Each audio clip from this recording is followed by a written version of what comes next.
What? What do you mean?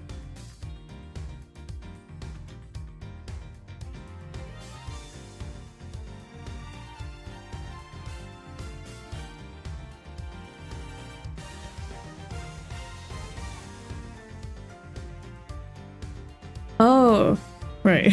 See, I do be writing things and forgetting immediately.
I did whistle.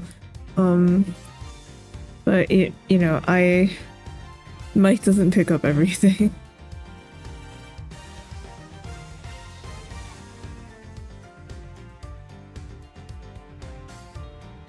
So, it's unrelated to anything.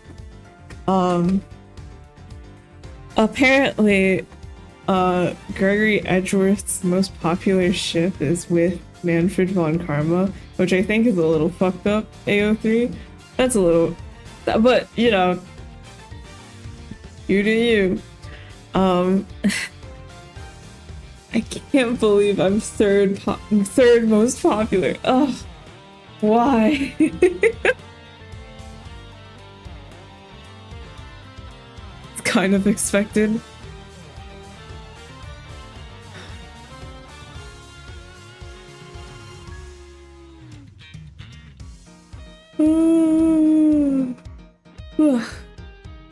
Is it though? Is it?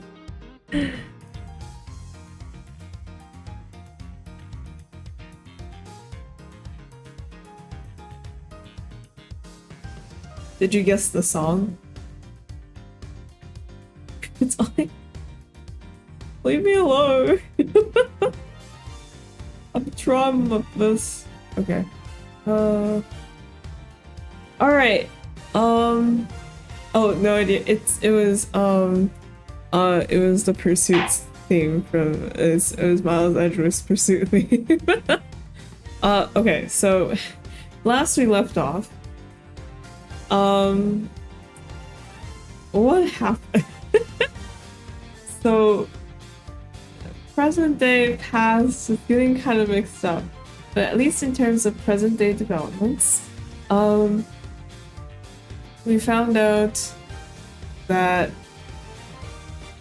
what did we find out? We found out that Miss Scone, who works as a pharmacist, works for Tangaroa's Tangaroa's like family company. Tangaroa is the son of like something medical.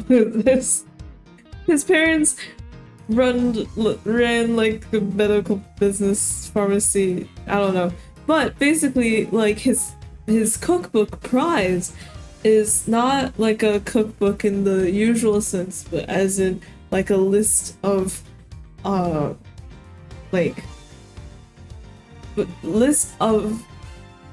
cures for many like food related, like taste related illnesses, I think, conditions. I don't know. But basically, like, the cookbook is like a bunch of unreleased medicine, essentially. And so so a lot of people actually want this cookbook. And it's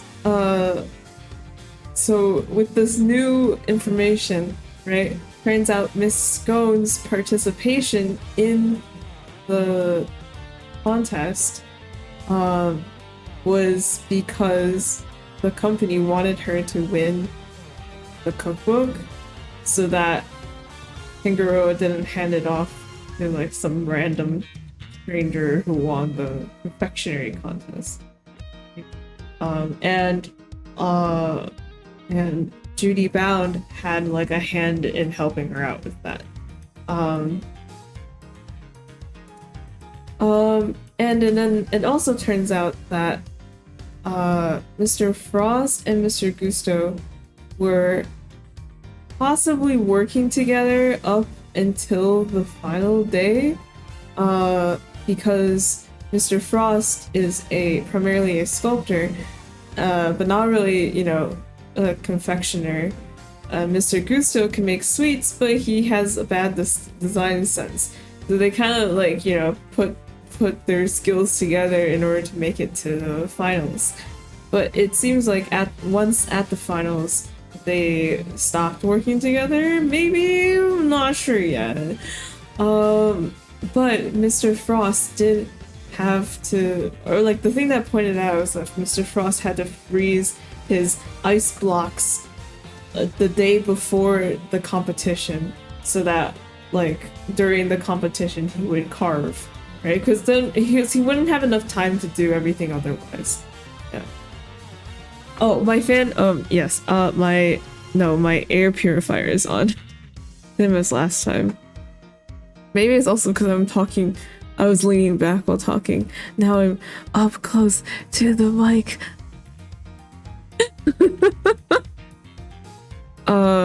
Okay. So,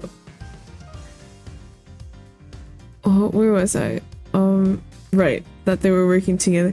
They were working together, and they were lovers. They made out in the past.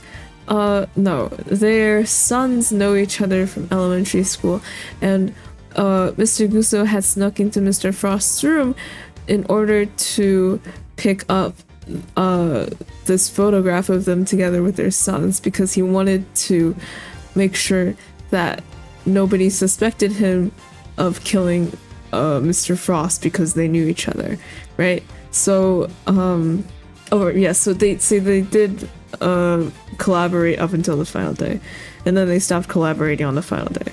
Yeah. And then my guess, oh no, actually never mind, I have no guess.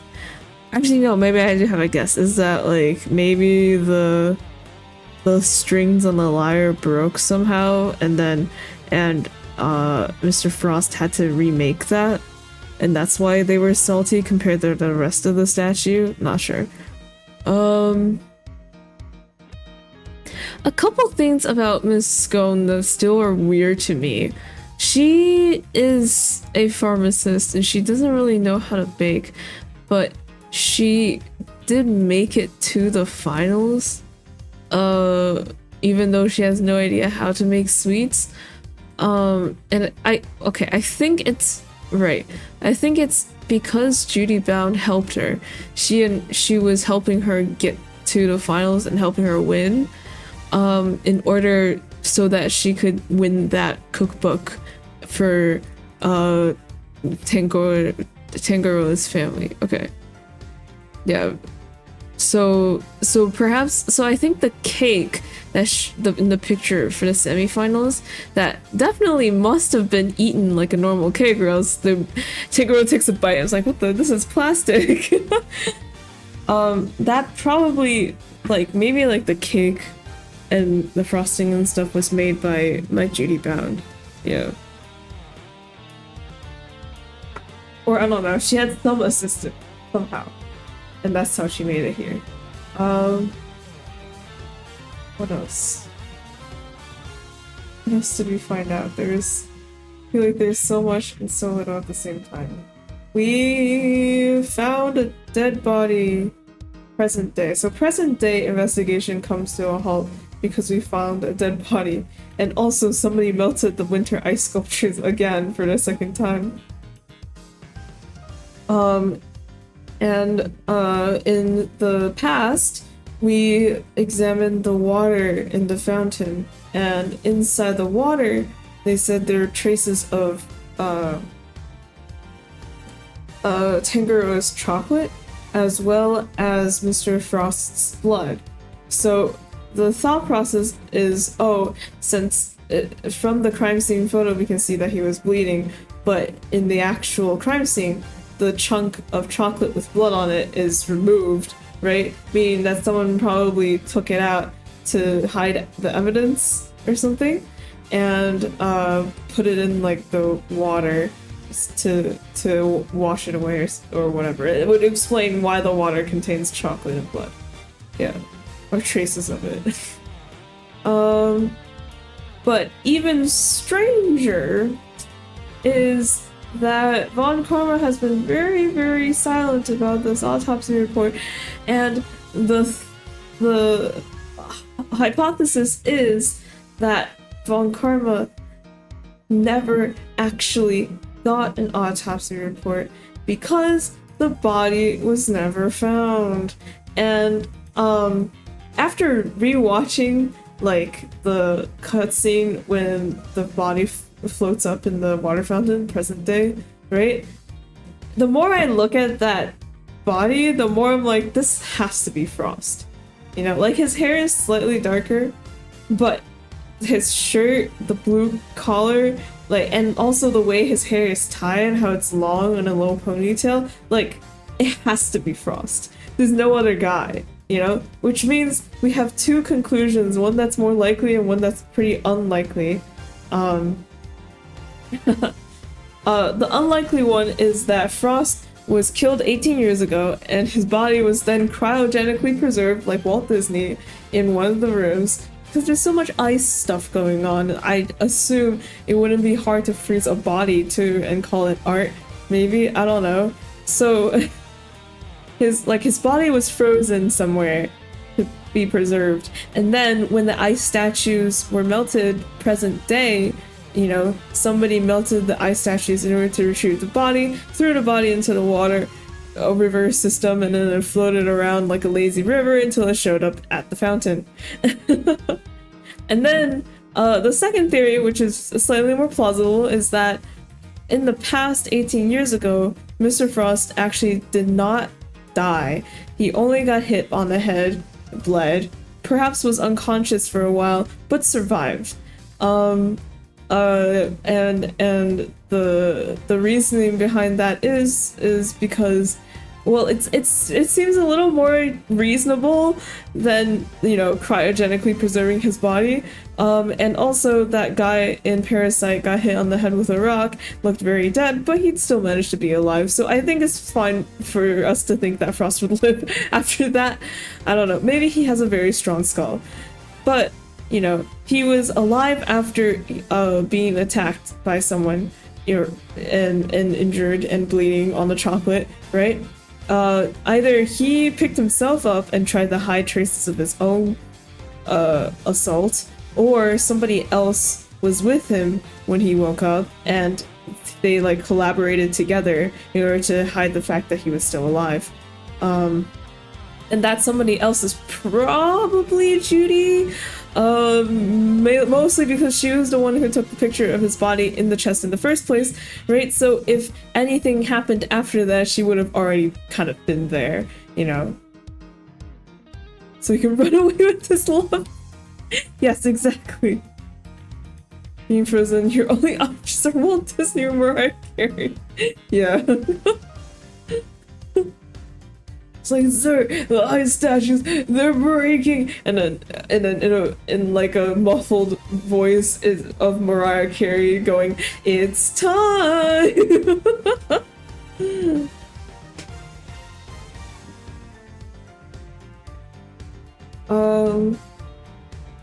Right. So he could possibly be alive, had hit his own death or collaborated with Judy or somebody else, who knows.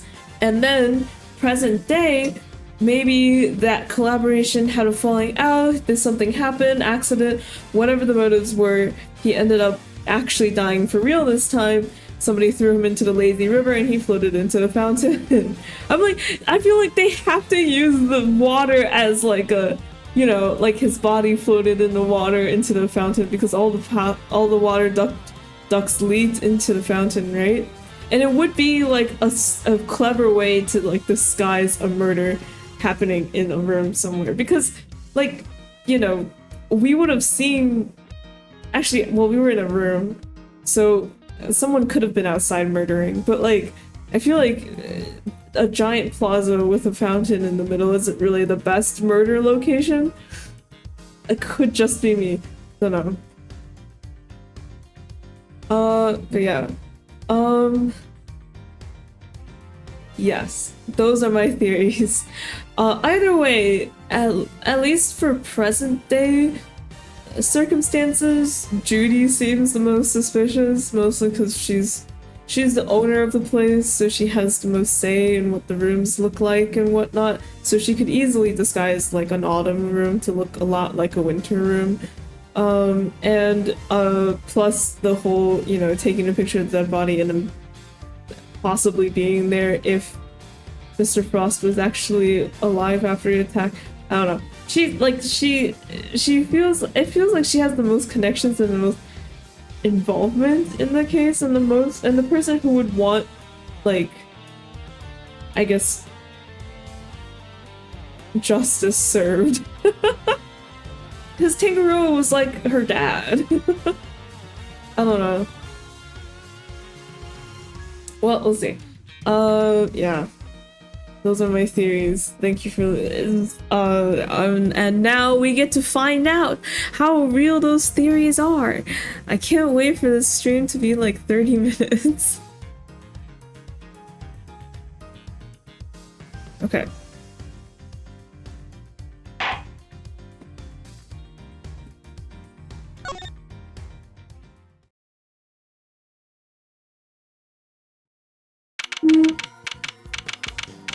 April 2nd, 2:10 p.m. Zodiac Cow Fountain Room. Okay, so we ended the stream last time. Well, actually, Jet ended my stream last time.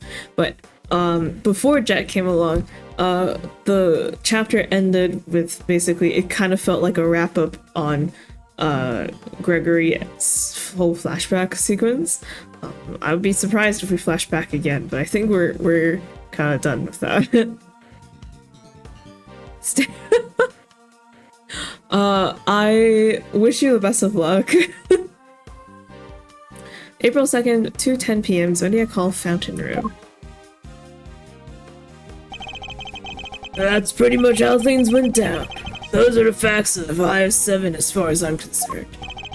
I'm finally learning the truth about my father's last case. So, what happened at the trial? Well, we lost. Von Karma did a real number on us. Really? You can prove that Mr. Tangaroa was innocent? Oh, well, you could prove it, alright. Had a decent little pile of evidence in our favor. Problem was, we underestimated Von Karma. He fought even dirtier than we feared.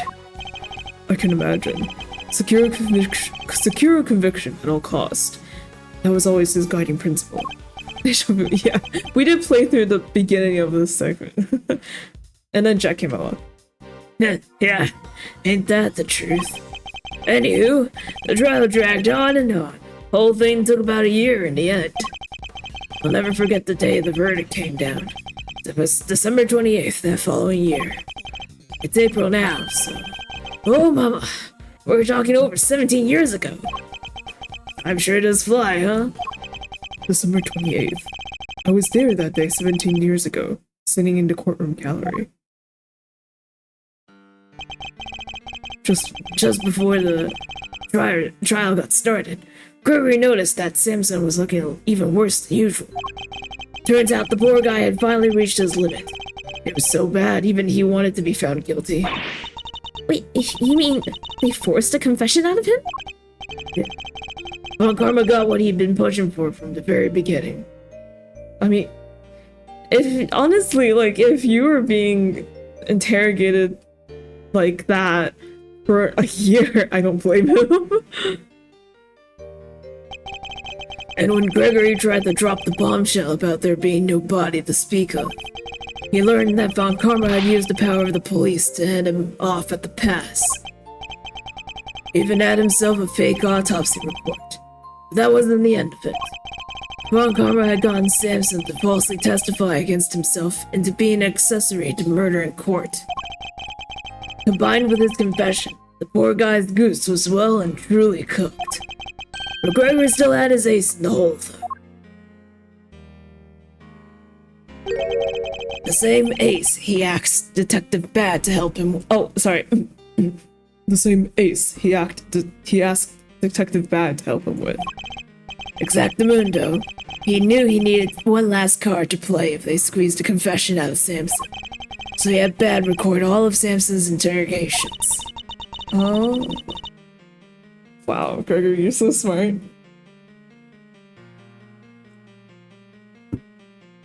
I guess Detective Bad really wanted to know the truth too, huh? We all did.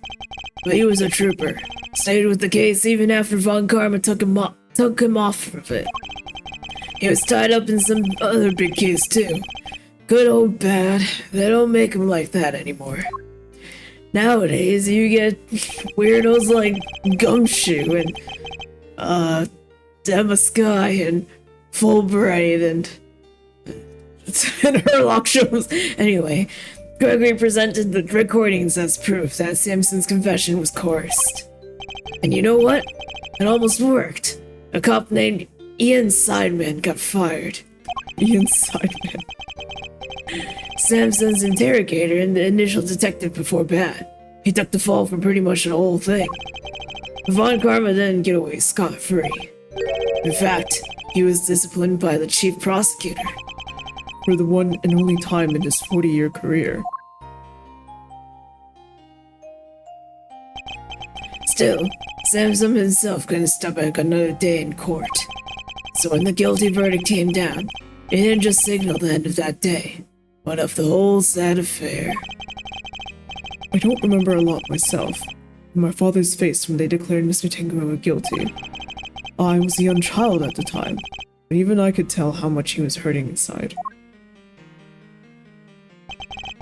Gregory wanted to appeal the ruling, of course. He would have done anything to clear Samson's name. But then, well, you know what happened next. Poor guy. He never got the chance.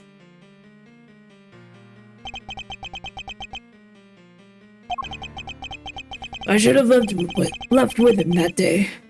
I'll always blame myself for not doing that. But I shoved that aside and obsessed over something else instead. Or rather, someone else. I hated what you did. Hated you for choosing to stick with Von Karma.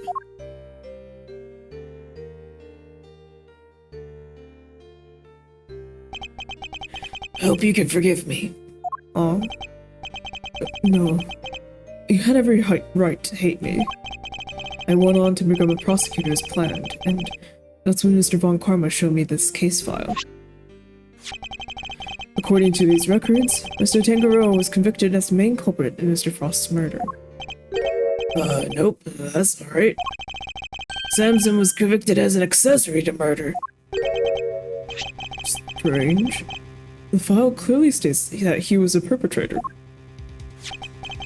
Plus, I'm fairly certain that all of Mr. Von Karma's cases were successfully solved. Mind if I take a peek at those? This file's been doctored. The part about the verdict. And changed. What? Here, feast your peepers on this. Suspect data, Samson Tangaroa 39. Organizer conviction data contest.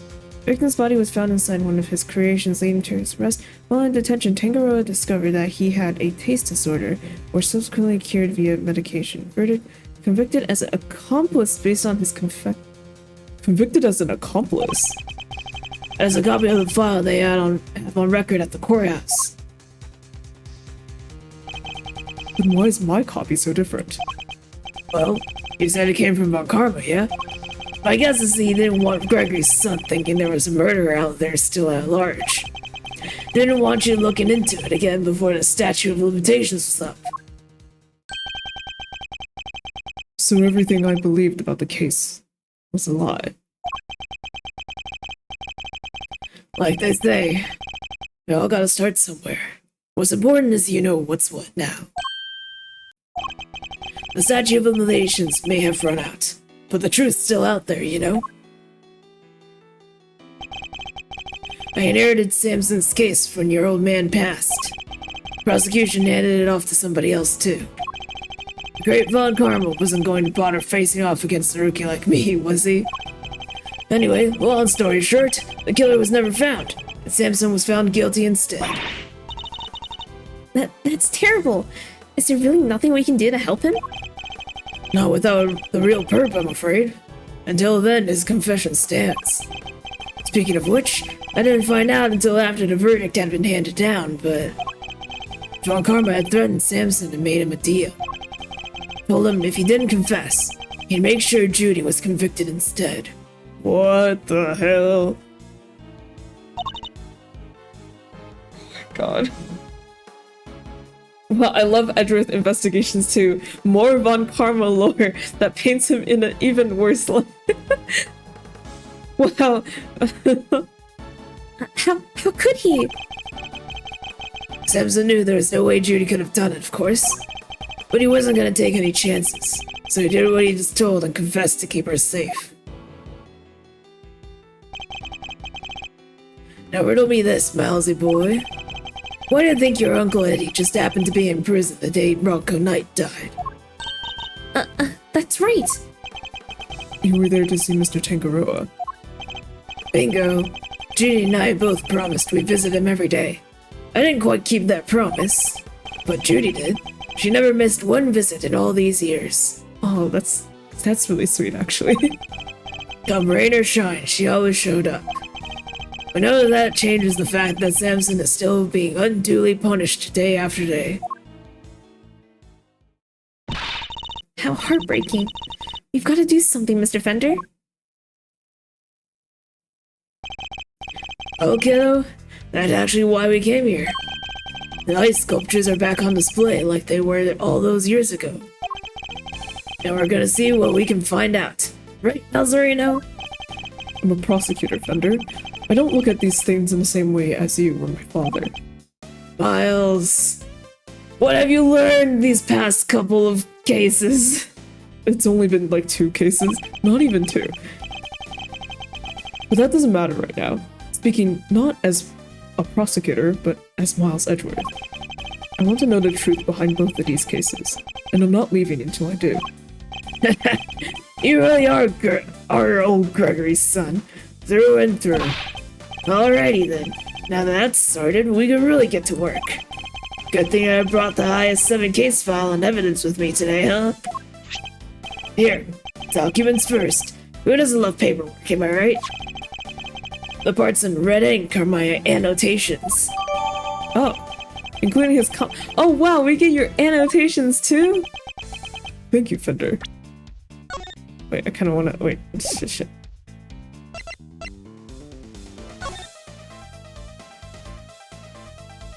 Expired 3 years ago, December 24th. Kangaroo's room, 18 years ago. No detailed autopsy report due to the body going missing. Oh. Less annotations than I thought. I thought you would put, you know, paragraphs. I guess annotations are annotations. Thank you, Fender. Here's some evidence for you. Enjoy! There's quite a few, so I'd take a minute to scope them out if I were you. Small mountain of evidence from the IS-7 incident received from Fender. What did you expect? Smiley faces? Yes. Imagine like he's like, oh right, also I got the evidence for you. And it's just like huge pile of stuff. The rock lamp, the tarp. Yes, I see. I'll take a look at them in a bit. You know, our current case is just full of loose threads too, come to think of it. Indeed. The key players of that incident 18 years ago who just happened to get caught up in another incident. The ice sculptures in the Winter Wing that are perfect replicas of the ones from 18 years ago. the poison gas attack in the Autumn Wing, which has been disguised to look like the Winter Wing.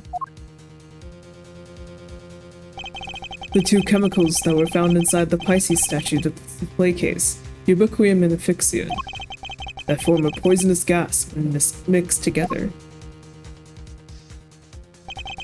The victim of the gas attack, Carmelo Augusto, who is no stranger to the events of 18 years ago, and who is still unconscious and undergoing treatment in the medical room. And also that guy, Larry Butts. And finally, we come to the body floating face down in the fountain. And the fact that the ice sculptures have melted, just as they did all those years ago. The events of the present day would appear to be immediately linked with the events of the past, which means they may be able to help us learn more about what happened 18 years ago. Sounds good to me. Let's get investigating. Objection! Oh, you're back. Oh, no, you don't. Aren't you forgetting somebody? I could have sworn this was my investigation. Eustace is quite right. I do hope you aren't intending to obstruct him in his duties, Mr. Edgeworth. Intimately, not sorry, I cannot read. Intimately, okay. I would hate to have to add a guilty to my report to the committee. What am I guilty of now? Of course not. I'm simply offering once again to do what I can help with. To do what I can to help with this investigation. Your offer is duly noted and duly declined. Oof, she isn't pulling any punches. The identity of the body from the fountain is currently being ascertained. It is only a matter of time until we have all the information we need. Perhaps I can help you speed that process along. I think I have an idea of who our mystery victim might be. What? Really? Then you have to tell me. It's the law. Very well. Maybe it isn't just the ice sculptures that have resurfaced after 18 years. Yeah, they are. The body in the fountain may also be a visitor from the past. Larry Butts.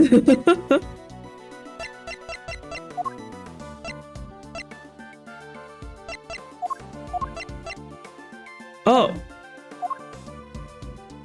Okay. It's older Tangara. Crazy. Take that! I believe the body in the fountain is that of the man who was murdered here 18 years ago. Mr. Artie Frost. What? You're saying that was poor old Chillywinks? Wait, who the hell is... who the heck, I can't swear, is Jillywinks, or Artie, or whoever it is you're talking about? Artie Frost was a famous sculptor, Eustace, although he was better known as Paul Halik. The sculptures on display here are all his works. No way. Sounds like he did well for himself. Always good to encounter a fellow winner. Encounter is a strong word, Eustace. He is dead. Mr. Frost was also the victim in the IS-7 incident.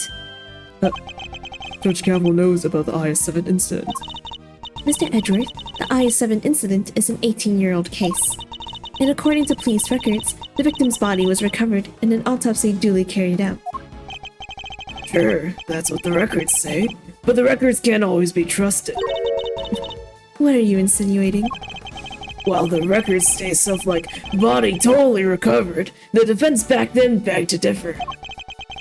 Not that it stopped the prosecution from shutting him down hard, of course.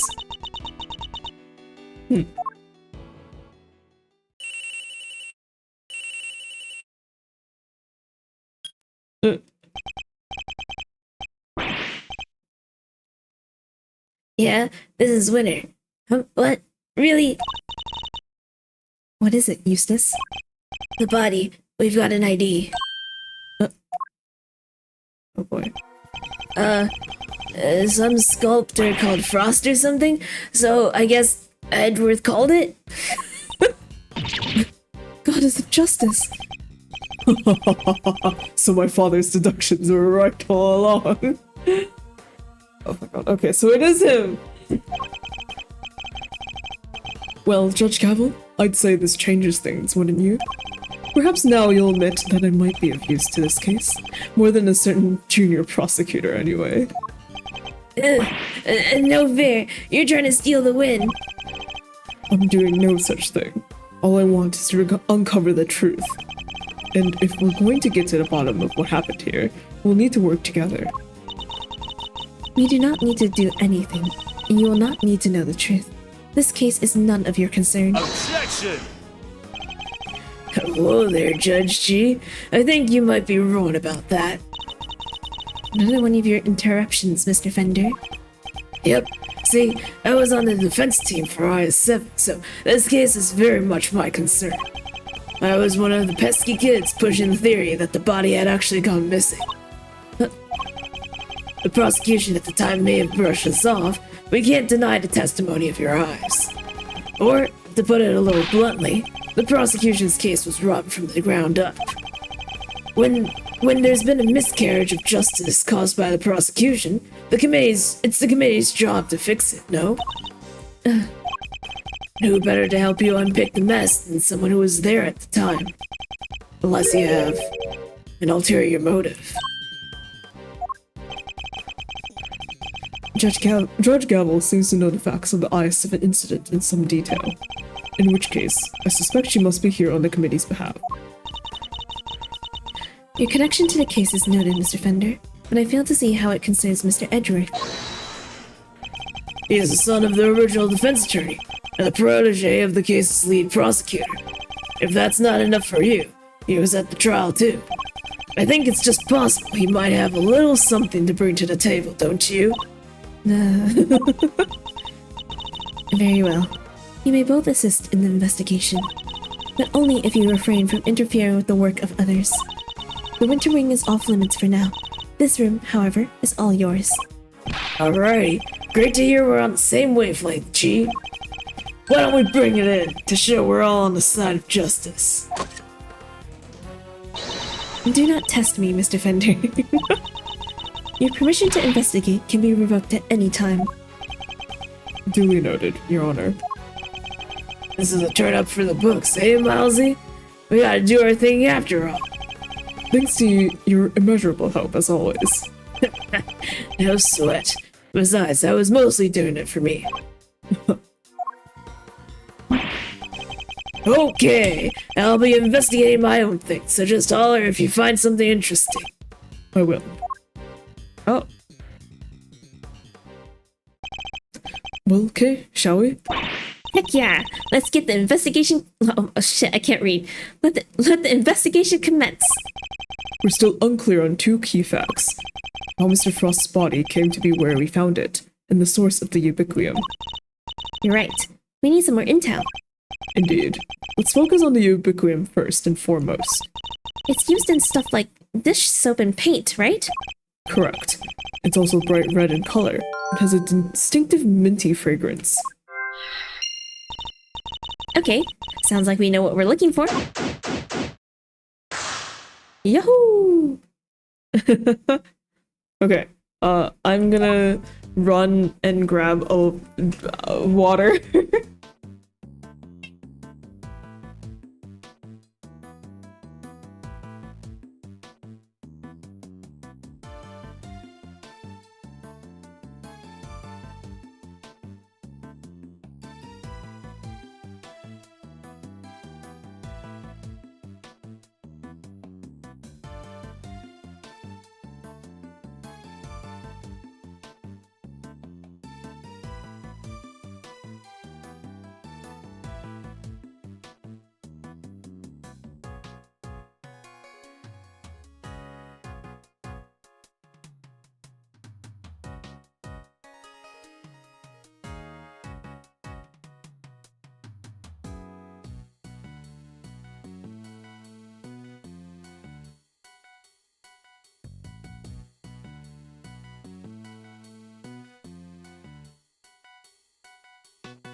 Okay, dokie.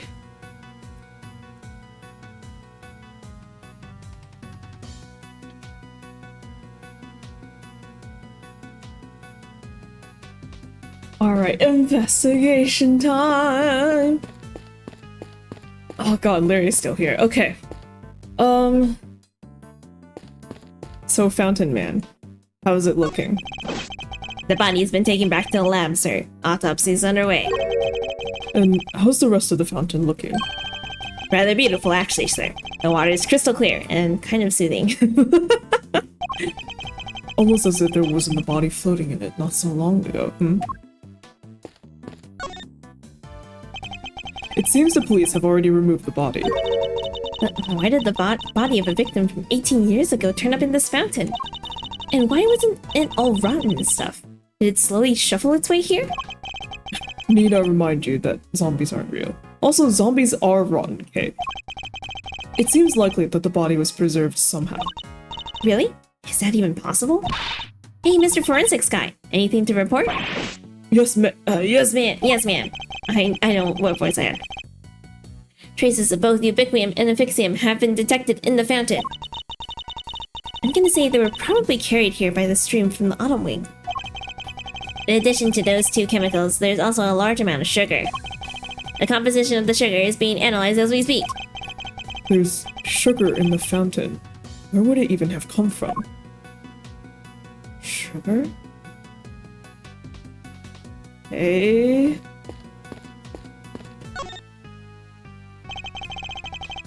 Miss Bound's tea set is laid out neatly on the serving cart. Oh no, every time I see a cart like this, I'm like, they put the body underneath the tablecloth. That's where they hid it. The pamphlet says the gallery is famous for its tea. Understandably so. The cup we were given was delicious. Looks like all this stuff was designed by Mr. Frost. Interesting. In that case, I think we'd better take a closer look. So this dishware was made by Artie Frost. It looks very fancy. Oh, it is. I'm willing to bet that this set can fetch something in the thousands of dollars. So let's try not to touch any of it unless we absolutely have to. Whoa, this stuff's really worth that much? Stop it, Kay. I can see your eyes lighting up. Miss Bound must really be a fan of Mr. Frost to like fan of Mr. Frost, like Fender said, to have this. Can't read. Okay, teapot, signed by Hollow League. Okay. Didn't we have that already? Oh my god. Hey, Edgy! What is it? You be careful with that teapot you hear. Why is Larry so concerned all of a sudden?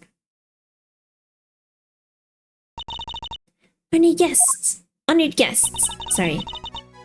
I can pour you a cup if you like. Miss Bound. Judy. I'm good, thanks. No tea for me. You two knock yourself out. Huh? Thank you for the offer. Yes, why not? A quick break won't hurt. Two cups coming right up.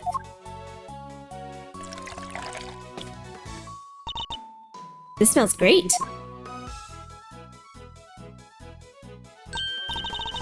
Wow, it tastes even better than it smells. What type of tea is this, Mr. Edgeworth? It's Ceylon, I believe. It's usually identifiable by its citrus aroma, but... Miss Bound, is this the same blend you served this morning? Why, yes. Is it alright? There isn't anything wrong with it, is there? Oh, no, not at all. It's just that the cup you gave me earlier had a slightly different aroma. Okay. Edgeworth, master tea tester. Really? That's odd. I used the exact same blend both times. I can't see what would account for the difference. Hey, what's the big deal? Quit being mean about Judy's tea, will you? What's gone under your skin, Larry? Nothing. You're just rude, that's all. You don't even try to call me by the right name. It's Louise Stoneham, dang it. You know what? I'm done. I'm not talking to you anymore. But your name tag on the text box still says Larry. Well, that was childish, even for him. Wow, what happened there? Let's ask him about it later, shall we? Wait, I see it on the floor now. Did he break a cup? Did Larry break a cup? Oh, oops. Talking to Miss Bound is more of a priority right now. We might not have any evidence to prove she's the culprit, but it does seem likely that the poison gas was her doing. Okay, teacups. Cart. The tablecloth draped over the cart is pure white, and completely spotless. And it's just waiting for me to grab it by the edge and clear my mind. Grab it by the edge, clear my mind, and whoosh! Okay, I cannot stress enough how bad of an idea that would be. Ah, come on! What's the worst that can happen? Even if it does go all sideways, we'll just wind up with a cool tea-colored tie-dye. Yes, well, I'd rather it remained white. Plus, I don't think Miss Bound would appreciate us meddling with it. Really? But there's so many other colors that would totally work. Pink, sky blue, tea leaves brown.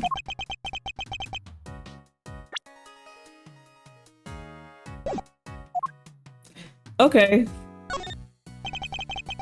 A caddy containing sullen tea leaves.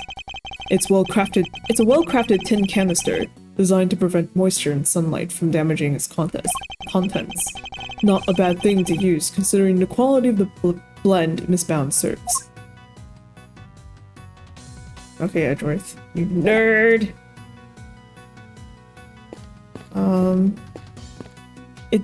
It does look like perhaps somebody spilled something. Larry. Actually, were there 4 cups earlier? I have not kept track.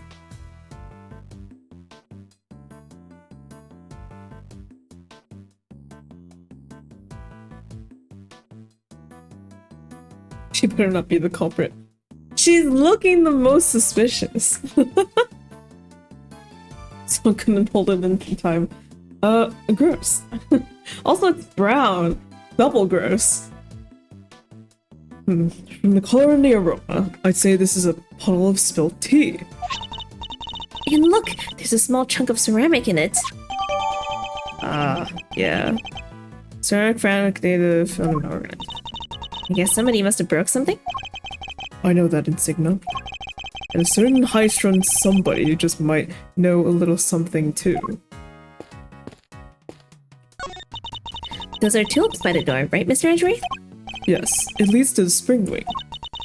Spring, a popular time to move house, which makes it open season for great thieves. Housebreaking is a little beneath a great thief, what did you say? Yeah, I guess you're right. Statues of a man and woman in old-timey clothes. Did Paul Halik make these as well?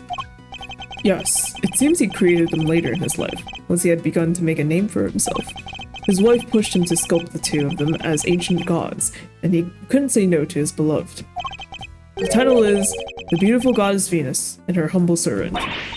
Now talk about putting your goddess on a literal pedestal.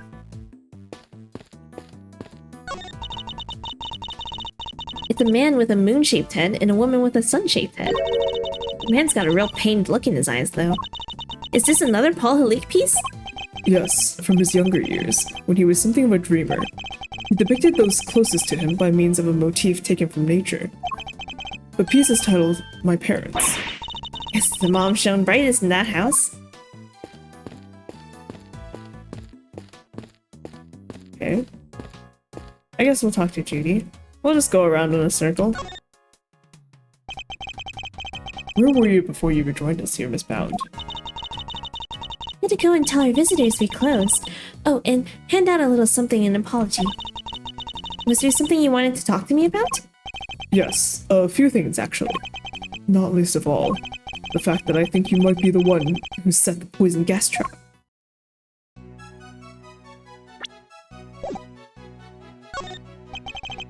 The original ice sculptures melted 18 years ago, correct? How did you manage to recreate them?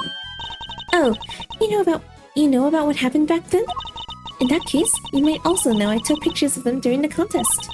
I commissioned the creation of a set of replicas based on those photographs for this current exhibit. But why go through the trouble of creating replicas? Mr. Frost's Zodiac series was his great unfinished masterwork. I wanted to see it completed at last. Or rather, recompleted. It was my fault the original set melted in the first place, after all. I see.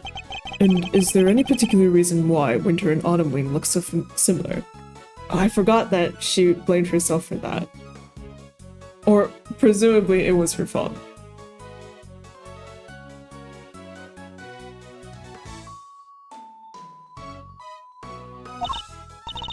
Oh my, do you really think they look alike? Perhaps I used some of the decorations from one and the other by accident? She's clearly lying. I don't have the evidence to prove it just yet. But what I do have is this! I must admit, I was a little surprised to learn that Gregory Edgeworth's son had become prosecutor. But then, I'm sure a lot has happened since. Yes, that much is certainly true, though I'll spare you the details. Hehe, and yet the two of you are so alike. You may have chosen different paths, but I can tell you're every bit as righteous and noble as he was. That's very kind of you to say. When it came to his work, my father always had the strength of his convictions. But right now, I'm like a ship lost at sea. I'm not even sure which way to go, let alone who I should be. Welcome.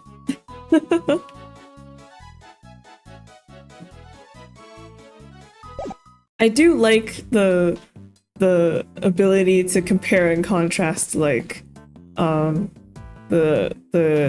characters from 18 years ago and then present day and see how they grew up. Yeah. Welcome, and not much has happened yet, so pretty much know about the same as what we last left off with. And now we're in investigation time. Okay. Oh wait, this was the cart that was in the winter room. Door. They put sunflowers by the door. Nice. A fitting adornment for the entrance to the summer wing, I suppose. Summer is also vacation time, and every great thief knows that means tourists with bulging wallets. Pickpocketing, Kay. Isn't that a little beneath a great thief? Yeah, maybe you're right. Are they gonna do this for every season? The door here is marked with a nice autumny-looking tree. And yet it leads to the winter wing. I suppose it's all part of the deception. I could steal the leaves if you like. Make things a little more wintry. I think you'd better leave them alone, Kay. Never mind. They don't do it for every single one. This thing in front of the door is a fir tree, right? Yes, they're usually associated with winter, but this door leads to the autumn wing. I suppose it's all part of someone's elaborate ruse. I could paint it red for that autumny feel. Evergreens stay green all year round, Kay. Hence the name. Sure. I knew that. Okay. Oh, Larry's over here now. I guess I'll talk to Larry later. Okay, cart. Why is there a lift cart just sitting out here in the open? Guess somebody must have been moving something heavy. Like a body. The top of the platform seems to be wet. You know, I've got a funny feeling I've seen this somewhere before. You mean like 18 years ago? Yeah, it's all coming back to me now. I last saw it in Frost's room. He must have used it to move the ice sculptures around. It's one of those fancy numbers where you can change not only the platform's height, but even its angle. If you had one of those, you can move giant lumps of ice around, no sweat. Yeah, that makes sense. Oh, just think of the possibilities. I could really use one of these. Still doesn't explain what it's doing here, though. Bit of a head scratcher, but we should give it a think, yeah? Indeed. After all, it just might have something to do with our case. How are you doing, Fender? Hey there, Malzarino. What's the situation with the investigation? That rhymed. Charming. Things are progressing. I think a fuller picture of what happened is beginning to emerge. Good to hear. Guess I better step up my game too, then. The two incidents. This case seems to have a lot in common with the incident from 18 years ago. Now, it's got the lot. Melting statues in the winter wing, and even the murder victim's body. But how did nobody ever figure out that body has gone missing? Frost had no family apart from his son. And, well, the kid kind of vanished. Nobody's seen him since around the time of the incident. Oh, that's cause for concern. What? Gusta's son, too. Him and his best pal from school both just up and disappeared. What? What? Concern part 2? Because Von Karma's a dirty little bastard. Yes, exactly that. What? They were never found? Gusta's boy wasn't. Not as far as I heard, anyhow. Guess Frost's kid turned up in the end, though. He collected his inheritance at some point. But yeah, with no family around just after the incident, Frost got no funeral, no nothing. Yeah, 2 kids went missing after a father's murder, and everyone was just... I guess, no, I mean, I can't assume that. They probably had people searching for them, but... I feel like that would have been a cause for concern, and I should have learned about this earlier. So no need for the police to release the body, and no need for anybody to find out they didn't have it. That's crazy. Von Karma killed all of them. Turns out the culprit was just Von Karma. They filed their fake autopsy report, and nobody was any the wiser. Well, almost nobody. I still can't believe Mr. Von Karma would have stooped so low. Oh right, also, important thing to note that you might have missed at the beginning of the stream. So we got the case file from Fender, like the original case file, and the case file from like the official documents. Apparently the one that came from Von Karma that Edgeworth had, and the one, like the official one that Fender had, are slightly different. So in the one that Edgeworth had, it said that Tangaroa was declared guilty as like the main perpetrator or something, and then in the one that Fender had, it said that Tangaroa was convicted as an accomplice based on his confession. So like he wasn't the main perpetrator, but an accomplice instead. So yeah, statute of limitations is 15 years. Yeah. Well, we learned about that in DL6, and since DL6 ran out of time by the time of the first case, you know.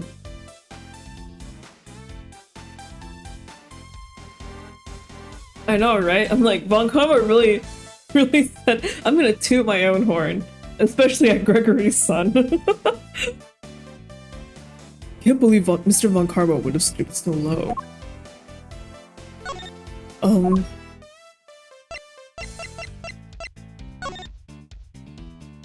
So I can't believe that they just disappeared. I think I get it. This is it, huh? The key to unraveling this whole mystery? Yes, perhaps. Great. You keep hold of it then, yeah? Quickly now, back in your pocket of goods. I guess he doesn't think much of it.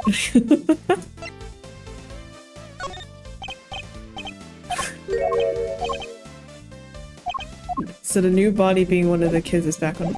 Oh wait, no, sorry. Also, update. We've identified the body, and it is in fact Frost. So yes, the body was him.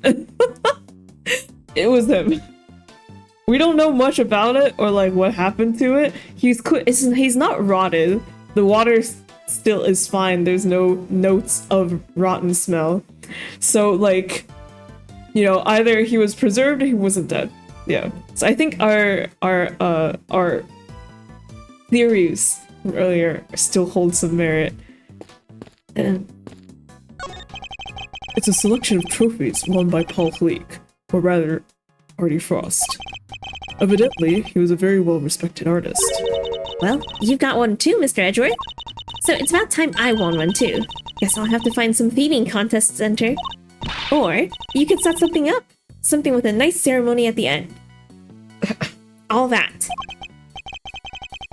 Yes, followed by a swift round of arrests.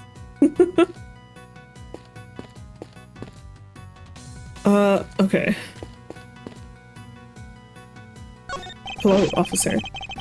Mr. Winter was very clear that you're only allowed to investigate in this room. So I'm afraid I can't let you pass. Sorry, sir. It wouldn't make much difference if he did, officer. You're standing in front of a wall. Oh, but we all know a few bricks won't stop you, Mr. Miles Edgeworth, sir. Wow, he actually sounds kind of scared of you. Just what kind of reputation do I have down at the precinct? What has Gumshoe been saying about me? Why does the painting look like the dead body? I did also think that. I don't know. Technically, he does have a statue of him and his wife in the left corner over there, but that was just fluff dialogue.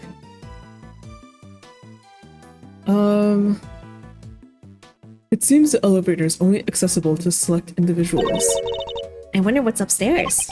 Among other things, the medical room. Oh, that's where Mr. Gusto is being treated. Hope he's alright. We've got some questions that need answering as soon as he wakes up. Since there's no way of knowing when that might be, we should explore our other avenues in the meantime. Oh wait, I already looked at this. Okay, you filed. Do you mind, Mr. Winter? You're in my way. I do mind, actually, and I'm not going anywhere. You'll just have to go around me. Well, we just thought you might want to move to a better spot, that's all. What better spot?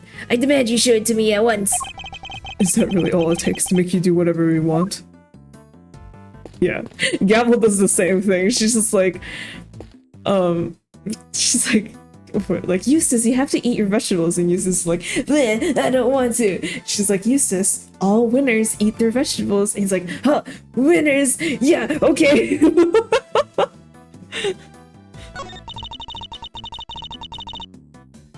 Don't think you've gotten away with anything, Mr. Edgeworth.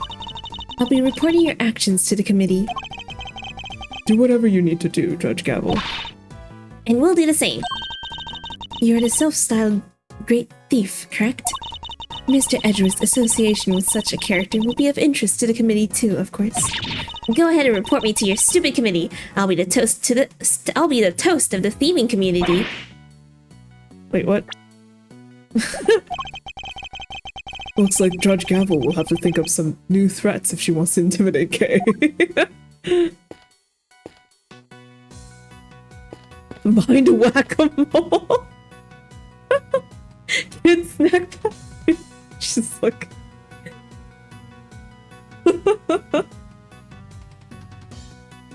God. She's like, now Eustace, all winners, make sure to present evidence when talking about their theories. Or else no one's gonna get a juice box afterwards, are they?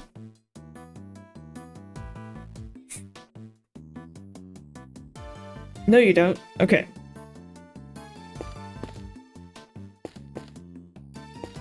Yeah, we looked at this. We looked at statues. Oh. It's a sculpture of a brave warrior battling against the serpent. Did Paul Halik make this one too, Mr. Edgeworth? He did. It seems he was fascinated by fantasy and mythology. He was fascinated by fantasy and mythology when he was a young man. This piece embodies the tragic yet gritty determination of the young as they face an impossible situation. It's called the math test.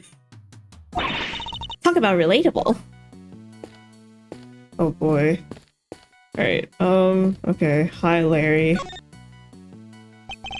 I'm going to keep this simple, Larry. You're hiding something, so just tell me what it is.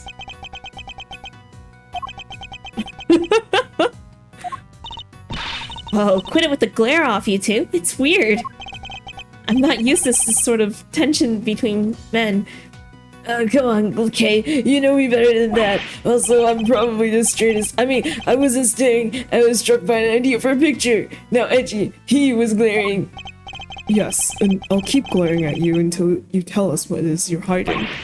Quit it! I already told you. I'm not talking to you anymore. You're talking to me right now. I mean, from now on, I'm not talking to you ever again. Starting now!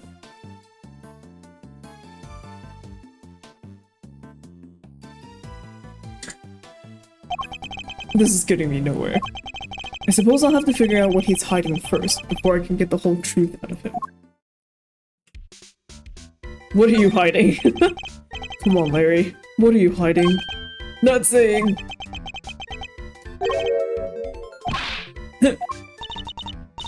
Look, you two. This is no time for kids' games.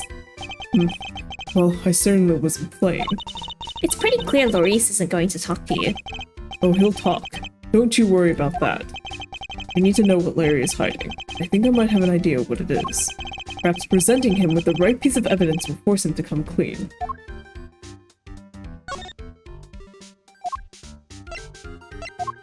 Okay. Wait. This. Would you mind taking a look at this for me, Larry? Why would you show me that? Tell me, what is it about Miss Bound's tea set that's got you so agitated? If you won't tell me, then perhaps you prefer to explain it to Judge Gavel.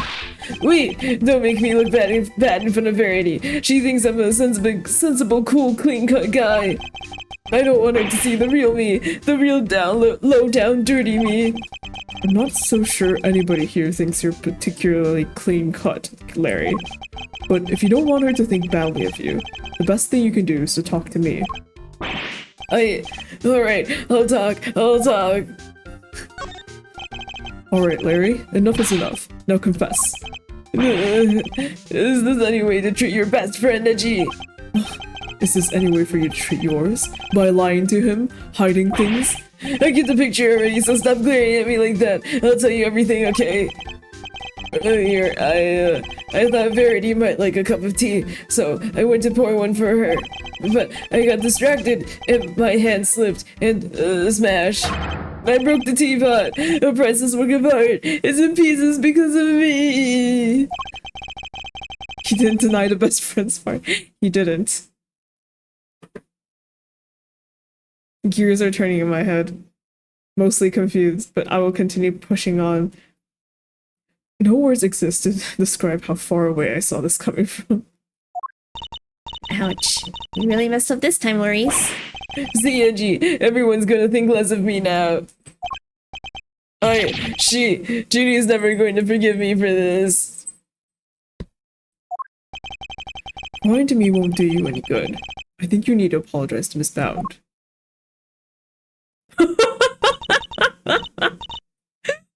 He gets down on his knee. Larry.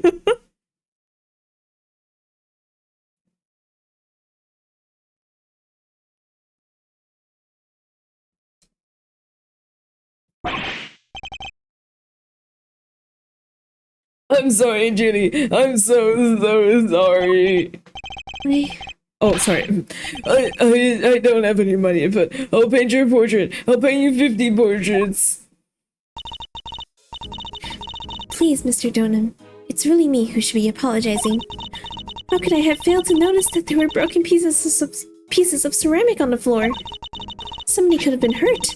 Here, let me make sure that's safely disposed of. The teapot in question was designed by Artie Frost, correct? I understand it was something you've long treasured. You must be upset. Oh, I am. But of course, all things break eventually. And as luck would have it, I have another identical teapot. It's far from the end of the world. Is she less attached to Mr. Frost's work than she used to be? There was a comment from Mr. Tangaroa before where he said that a lot of what Judy does is like to pay him back or to make him happy, basically. As in, like, she doesn't really do things for herself. So like the whole making sweets and also the love for Artie Frost's sculptures and stuff. This all stems from Mr. Tangaroa, because Tangaroa is the one who likes Paul Halik, right? And Judy, by extension, also likes Paul Halik. So, and this may or may not include murder. Yes, this may or may not result in murder. I can't believe this, Judy.